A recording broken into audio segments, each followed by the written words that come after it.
Chegou a hora de retornar ao mundo de Nosgoth. Isso significa que o vídeo de hoje é sobre Legacy of Kain Soul Reaver, a continuação de Blood Omen Legacy of Kain. E no caso aqui é uma continuação em dobro. Soul Reaver é a continuação do game e também é a continuação do vídeo sobre Blood Omen. Que se por acaso você ainda não assistiu, saiba que está perdendo a história de um dos grandes clássicos esquecidos do Play 1.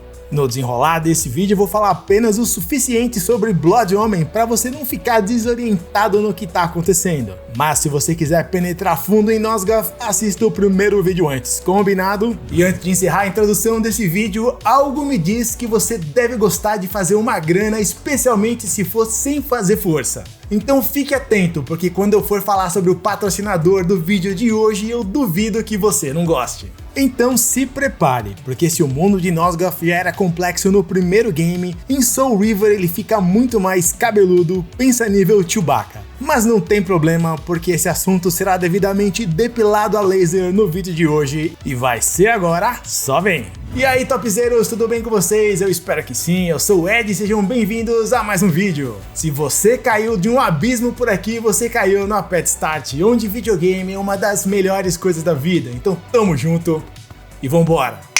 Legacy of Kain Soul Reaver chegou em 99, desenvolvido pela Crystal Dynamics e publicado pela Eidos Interactive. A Crystal Dynamics teve a sua melhor fase no meio dos anos 90 e publicou muitos jogos para o 3DO e PlayStation. Jogos como Akuji the Heartless, a franquia Pandemonium, entre outros vários títulos. Mas talvez você se lembre da Crystal Dynamics pelo Gex, que eu chamava como o jogo da lagartixa verde. E o Gex tem uma ligação com Legacy of Kain Soul Reaver que eu já te conto qual é. Depois de uma fase de expansão de negócios que acabou não dando tão certo como esperado, a Eidos absorveu a Crystal Dynamics. Quando Legacy of Kain chegou ao mercado, a Eidos e Crystal Dynamics eram praticamente a mesma empresa. Legacy of Kain levou quase 3 anos para ser desenvolvido, e é uma continuação direta da história do mundo de Nosgoth do primeiro Blood Omen. Só que no desenvolvimento desse jogo as coisas não aconteceram de forma tão direta assim. E se eu te dissesse que faltou bem pouco pro Legacy of Kain que o mundo conheceu não ter existido? Para você entender por que esse é o caso, eu tenho que te fazer uma outra pergunta. Você acredita em destino? E eu não tô falando do Dr. Destino. Esse a gente sabe que mente mais que o Wyatt Cheng, aquele cara do "vocês não têm telefones" do Diablo Immortal. Eu estou falando de destino como o conceito de que tudo já tá determinado. E o que acontece, acontece porque tá escrito e tem que acontecer e nada pode mudar isso. Nenhuma escolha, nenhuma ação é capaz de alterar o destino. É uma forma poética de dizer que ninguém é dono do próprio nariz. E esse é um pensamento perturbador, diz aí. Mas eu estou falando sobre isso porque assim como estava no destino de Diablo Immortal se tornar uma grindfest caça-níquel pay to win, o destino também parece ter amarrado tanto o enredo quanto o desenvolvimento de Legacy of Kain Soul Reaver. De todas as formas que a gente possa imaginar, o primeiro Blood Omen Legacy of Kain foi um sucesso. E sucesso às vezes gera mais sucesso e outras vezes gera briga judicial inclusive. Blood Omen foi desenvolvido pela pequena Silicon Knights, com o total suporte financeiro da Crystal Dynamics. Só que curiosamente a gente não encontra mais o nome da Silicon Knights em Legacy of Kain Soul Reaver, embora o vasto universo e mitologia de Nosgoth tenham sido todos criados pela Silicon Knights. Isso aconteceu porque quando Blood Omen se tornou um sucesso, a Silicon Knights achava que era dona dos direitos sobre o jogo. Só que a Crystal Dynamics achava exatamente a mesma coisa. E digamos que a partir daí acabou o amor. Nessa disputa judicial quem se deu melhor foi a Crystal Dynamics e foi ela quem assumiu a continuidade da franquia. A treta é que o desenvolvimento do que viria a se tornar o Legacy of Kain Soul Reaver começou enquanto rolava essa confusão jurídica. E isso quer dizer que tá na hora de falar sobre a Amy Hennig, essa unidade humana sorridente. E sabe por que ela tá sorrindo desse jeito? Porque ela acabou de ganhar $5 sem fazer força. E você também pode ganhar só seguindo a dica da Honey Game, que é a patrocinadora desse vídeo. Eu tenho certeza que você vai curtir muito o patrocinador desse vídeo, porque essa abelha quer te dar $5 para você conhecer o produto Honeygain, que é uma forma de você ganhar um troco compartilhando a sua conexão de internet. Honeygain não vai te deixar rico, mas vai te ajudar a pagar umas contas, como por exemplo para comprar games, aquela pizza ou assinar serviços de streaming. O app não coleta nenhum dado pessoal, em vez disso ele usa a internet para coletar informações da web, como por exemplo quem está oferecendo os melhores preços em viagens ou passagens aéreas. E você ganha uma grana sem fazer força, simplesmente compartilhando a sua internet melzinho na chupeta. Inscreva-se já e ganhe os seus primeiros $5 com o meu código promocional especial APERTE, ou baixe o app clicando no link da descrição abaixo. Amy Hennig é a diretora e roteirista de Legacy of Kain Soul River, mas talvez você já tenha cruzado com o trabalho dela, se jogou games como Uncharted ou Jak and Daxter.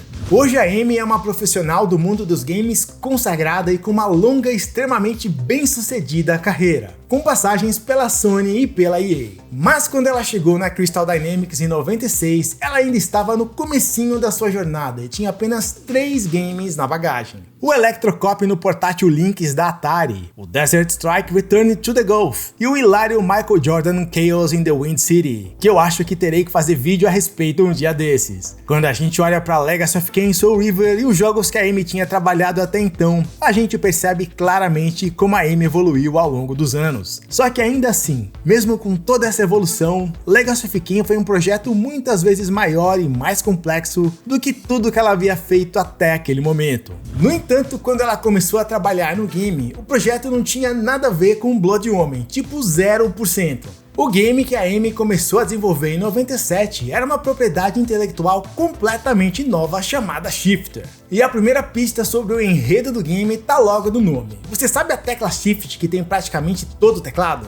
A função dessa tecla é alternar as funções das outras teclas, como mudar letras minúsculas para maiúsculas e vice-versa. Um shifter é alguém com a capacidade de modificar alguma coisa, então anota essa aí que eu já volto nesse assunto. O que você tá vendo na tela agora é o rascunho do Shifter, e qualquer semelhança dele com o protagonista Raziel de Legacy of Kain Soul River não é mera coincidência. Shifter conta a história de alguém que costumava ser um anjo da morte, um ceifador de almas, que em certo momento foi traído pelo deus que servia e também pelos seus coleguinhas angelicais. A traição tornou Shifter em uma criatura que passa longe de ser um anjo. Uma criatura com um coração cabeludo e um desejo de vingança maior que tudo, com o único objetivo de expor e destruir o falso deus que até então ele servia. O enredo de Shifter foi inspirado pelo poema Paraíso Perdido de John Milton, que conta a saga de anjos rebeldes que caíram do céu, incluindo aí o próprio capiroto. Outra fonte de inspiração, segundo a Amy, foi o gnosticismo, a ideia de que existe uma entidade malévola se passando por um falso deus, que governa o cosmos e mantém as pessoas em uma prisão espiritual na eterna luta para escapar do seu destino. De novo, estamos falando sobre o maledeto destino, e já deu para sacar que Shifter tinha tudo para ser um game com uma pegada séria e até bem barra pesada. E dentro do game, Shifter seria uma criatura morta-viva, com a habilidade de planar com o que restava do que costumavam ser as suas asas angelicais, e também com a habilidade de alternar sua presença entre os reinos materiais e espirituais. Não dá pra negar que o enredo tava ficando massa, e esse era um projeto super ambicioso para um time de desenvolvimento que até então era bem pequenininho. E esse time não sabia bem onde estava se metendo e nem se a execução dessas ideias seriam viáveis tecnicamente. E estava tudo caminhando sem grandes surpresas, até que aquela confusão jurídica entre a Crystal Dynamics e a Silicon Knights, envolvendo os direitos autorais de Blood Omen, chegou a uma resolução. E isso mudou tudo. Com a propriedade intelectual do reino de Nosgoth assegurada, a Crystal Dynamics chegou na Amy e disse: Amy, o que você acha de assim, de repente, alterar o seu game Shifter, que tá ficando muito legal e tudo mais, para uma sequência de Blood Omen Legacy of Kain? A Amy diz que essa foi uma proposta surpreendente e desafiadora, mas que como funcionária da Crystal Dynamics ela teve que acatar. Imagino que no começo essa ideia pode ter sido um tanto quanto indigesta, mas nada que o Engove não resolvesse. Porque quanto mais a Amy se aprofundava no universo e na mitologia de Nosgoth, ela percebia que a adaptação de Shifter seria muito mais natural do que ela poderia imaginar. Pra gente entender como foi que tudo aconteceu, a gente tem que entender onde foi que Blood Omen parou, porque esse é o começo de Legacy of Kain. O que leva a gente mais uma vez àquela pergunta que nunca envelhece: quem é quem? De forma ultra resumida, Ken foi um nobre que por forças das circunstâncias se tornou um vampiro e que no final de Blood Omen tem que fazer uma escolha. O Ken tem que escolher entre um final bonzinho e um final verdadeiro. Pra gente entender o contexto, o mundo de Nosgoth é sustentado por 9 pilares e cada pilar tem um guardião. Durante os eventos de Blood Omen, os pilares são corrompidos e no finalzinho do jogo, o Ken tem a opção de se sacrificar e restaurar os pilares de Nosgoth, ou se tornar um deus vampiro todo-poderoso e soberano. O final oficial da história é o final que Ken se torna um deus vampiro, o grande vilão que domina não apenas Nosgoth, mas a própria existência do universo no espaço-tempo. E essa eu sei que foi profunda, mas não tão profundo quanto o fato é que eu tenho que te lembrar que se você tá curtindo o vídeo até aqui, não esqueça de deixar o like e se inscrever se ainda não for inscrito. Não deixe para depois, senão você acaba esquecendo. Faz isso agora, porque é assim que você incentiva os criadores de conteúdo a continuar criando os conteúdos que você gosta de assistir. Os eventos de Legacy of Kain Soul Reaver acontecem 1500 anos após o final de Blood Omen. Isso quer dizer que entre o primeiro e o segundo jogo, Kain, o deus vampiro, teve tempo mais que o suficiente para criar o seu legado. Ele transformou Nosgoth em um lugar completamente diferente daquele da época em que ele caminhava pelo mundo como apenas um mero mortal. E por transformar, eu quero dizer que a Nosgoth de Kain é a materialização da Boca do Inferno, decadente e dominada pelo caos e por um exército de vampiros capirotianos. E vampiros são a espécie dominante. A humanidade foi levada à beira da extinção. O protagonista dessa linda história é o vampiro Raziel, um dos queridinhos do Ken. E quando começa o game, dentro da sua evolução vampiresca, o Raziel acabou de ganhar asas e foi mostrar pro Ken todo orgulhoso, tipo, olha que massa o que aconteceu comigo. Mas o Ken não viu a situação com o mesmo entusiasmo e foi tomado por um ataque de raiva ou ciúmes e acaba destruindo as asas do Raziel e, não satisfeito, resolve se livrar dele de vez. Na Nosgoth de Kain, vampiros são executados quando são jogados do abismo para o fundo do Lago da Morte, um turbilhão que tortura almas eternamente. O que Kain não sabia é que abaixo das profundezas do Lago da Morte reina um deus antigo, o deus do mundo etéreo e espiritual, que também é o responsável por controlar a Roda do Destino. A Roda do Destino é um mecanismo que controla o fluxo temporal. Cada vez que uma alma deixa o mundo dos vivos, ela se move um pouquinho. A treta é que, como vampiros são imortais, a Roda do Destino parou de se mover e o reino de Nosgoth está literalmente colapsando. Para resolver esse problema, o deus antigo resgata o Raziel da sua tortura eterna e o traz de volta como uma criatura que consegue transitar entre o mundo dos vivos e o mundo espiritual. A missão de Raziel é clara: destruir Kain e assim restaurar a ordem natural das coisas. E lembra quando eu falei sobre o Shifter lá no comecinho do vídeo? Agora você já entende como a Amy Hennig conseguiu adaptar sua história original para funcionar no universo de Nosgoth. E cá entre nós, ela fez um trampo muito bem feito, porque a essência do jogo original foi praticamente toda mantida. Legacy of Kain Soul Reaver é um jogo com um escopo muito maior do que Blood Omen, de todas as formas que você possa imaginar, inclusive do ponto de vista técnico. Porque Blood Omen tem uma história intensa, complexa e cheia de reviravoltas, mas uma das poucas críticas feitas ao jogo era de que ele ainda era um jogo com gráficos 2D feito à moda antiga. A Amy queria que o Legacy of Kain fosse para Blood Omen o que Mario 64 foi para o Super Mario World, uma transição de gráficos e gameplay para o mundo poligonal em 3D, sem perder a intensidade, a complexidade e a essência do jogo original. Lembra que eu também falei que Gex e Legacy of Kain tinham uma ligação? Não tem nenhuma lagartixa verde em Nosgoth, mas o que os jogos têm em comum é a engine gráfica. No caso, a mesma engine usada em Gex 3 Deep Cover Gecko também foi utilizada para transformar o mundo de Nosgoth em um mundo de espaço tridimensional. E mesmo com a questão da engine gráfica resolvida, os desafios não foram poucos. A gameplay do jogo também teve que mudar bastante para se adaptar à nova realidade poligonal. Legacy of Kain abre mão de parte da ação do seu antecessor para introduzir elementos de puzzle, de quebra-cabeças estratégicos para a progressão dentro do jogo. Na questão da jogabilidade, Legacy of Kain não é tão diferente de outros jogos de plataforma da mesma época, e esse é até um dos pontos mais levantados quando o jogo é criticado.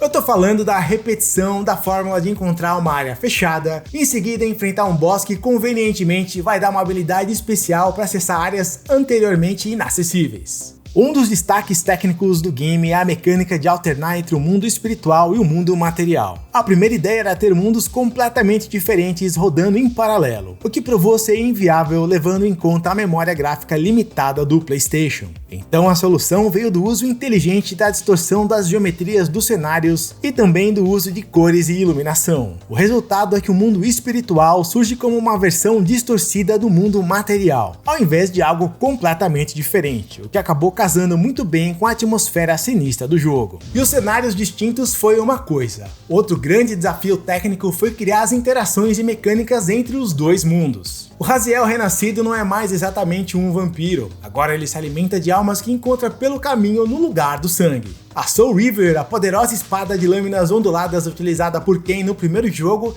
tá aqui, mas nesse jogo é destruída por ele. A versão dessa espada usada por Raziel é o espírito da Soul Reaver, que ainda assim é super poderosa, mas só funciona no mundo espiritual. Essa dualidade de mecânicas de combate e quebra-cabeças entre os dois mundos deu uma dinâmica de jogo com muita personalidade, mas claro que a grande atração do game está na história e na jornada de Ken e de Raziel. Como no primeiro jogo, nada é exatamente como que parece e tem reviravoltas pra todo lado. Não resta dúvida que Ken é um grande vilão e que Raziel é movido pelo ódio e pelo desejo de vingança. Mas na medida que as motivações de cada personagem são reveladas e a cada pedaço da história que a gente recebe, a linha que separa heróis de vilões vai ficando cada vez mais confusa. Lembra que eu falei sobre destino, sobre caminhos pré-determinados? Será que alguém lutando para preservar esse destino é realmente o vilão? Será que alguém movido pelo ódio pode realmente ser considerado como um herói? Ou será que ambos inadvertidamente lutam pelo mesmo objetivo e são apenas peças em um quebra-cabeças muito maior? É nesse emaranhado de perguntas e mistérios que vive Legacy of Kain Soul Reaver e deixa a gente preso do início ao fim. Porque nesse jogo nem o fim é realmente o final, já que a saga continua. Mais de um terço do conteúdo original do jogo teve que ser cortado devido à falta de tempo, o que mostra que nem quase os 3 anos de desenvolvimento foram suficientes para colocar em prática o projeto mais ambicioso da carreira da Amy Hennig. Legacy of Kain Soul Reaver é definitivamente uma outra superprodução que merece muito ser conhecida e vale muito a pena ser jogada. E será que vem um remake dela por aí? Tomara que sim! Não esquece de resgatar os seus $5 bancados pela Honey Game usando o link da descrição e do comentário abaixo. A primeira parte dessa história, o Blood Omen, tá aqui do lado, e do outro lado eu tenho uma playlist com os vídeos mais assistidos do canal para você continuar por aqui. E como sempre, jamais se esqueça que videogame é uma das melhores coisas da vida. Paz!